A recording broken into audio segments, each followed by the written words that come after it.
আমরাও ডাইনিং টেবিলে কিংবা নিচে আসন পেতে বসে তাদের মতো ভাতের থালার জন্য অপেক্ষা করব।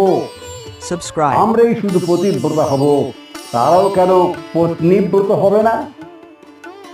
তাদের সব কাজ আমাদেরই করতে হবে, তাহলে আমাদের সব কাজ তারাই বা করবে না কেন?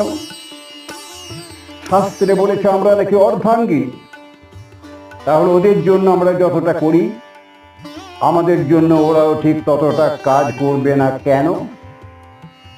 ঝাঁসির রানীও তো মেয়ে ছিলেন, তাকে সবাই বলতো বীরাঙ্গনা।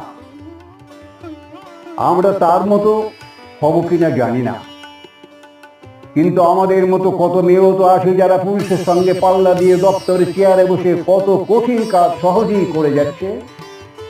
তাই বলছি, বর্তমানে পুরুষের চেয়ে আমরা কোনো অংশে তো কম নই, তাহলে আমাদের কথাই বা তারা শুনবে না কেন?